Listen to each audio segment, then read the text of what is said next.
السلام عليكم مشاهدينا الكرام، نتمنىكم تكونوا في صحة جيدة وتكونوا بخير ان شاء الله. اليوم اخوتي في هذا الفيديو بنشاركوا معكم كما شاهدتوا معايا اخوتي هذه الفصة ان شاء الله كانت قديمة عندها 14 سنوات وطولت، يعني ولا الانتاج ديالها ناقص.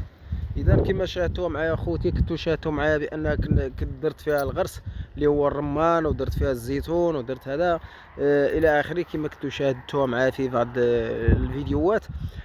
كنتوا شاهدتوا المسافه اللي درت ما بين الزيتونه والزيتونه تقريبا ما بين 8 متر، وفي العرض ديالها 10 متر كما شاهدتوا معايا. وكيفاش حرطت الطريقه ديال الحرط اللي هو بالثلاثيه، حيت كاين بعض الفلاحين اللي تيقول لك بان الحرط مشكل، يعني بالنسبه للغرس تيخربق الحرط. وهذا الحرط يعني حرط، ولو حرط بطريقه سهله، يعني حرط تالغرسه حتى هي تتحرط حتى هي، يعني ما تنخليش شي زقل ولا شي حاجه كما كتشاهدوا معايا. الرمان اللي هو كتشاهدوا فيه،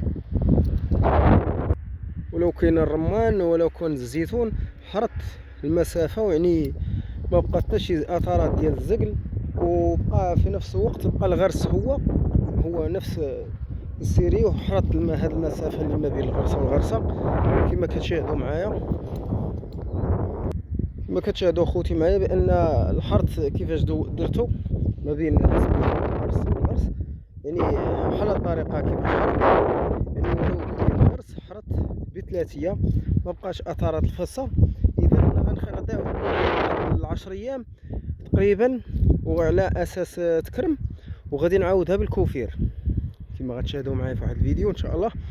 غنعاودها بالكوفير وغادي نستمروا ان شاء الله نعاودوا في ليحه اخرى، نقدروا نديروا فيها الدلال، نقدروا نديروا فيها فوراج ديال الانسلاج ديال الذره. الرمان هو هذا، والمسافه بين الغرسه والغرسه كيفاش كتشوفوا معايا، لان حرط كلشي ما يبقاش الزقل ولو الغرس. كاين البعض اللي كيقول لك الغرس الا كان في الحرط صافي يخيب ما خصوش يخدم لان الارض مابقاش كتحرط. ما يمكنش، راه حرطتها دابا،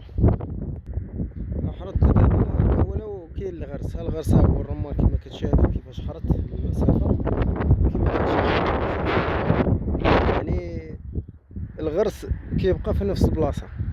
حرطتها كما غتشاهدوا معايا ثاني كيفاش غنعاود في لحه اخرى، وكيفاش غادي ندمج ان شاء الله في هاد البقعه هذه اللي هي فيها الغرس ديال الزيتون في الجوانب، وديال بالنسبه للوسط الوسط ديالها كاين الرمان كما كتشاهدوا. لان هاد الفصه كانت طولت ولا بنادم تيخسر عليها الماء، وهي الانتاج ناقص.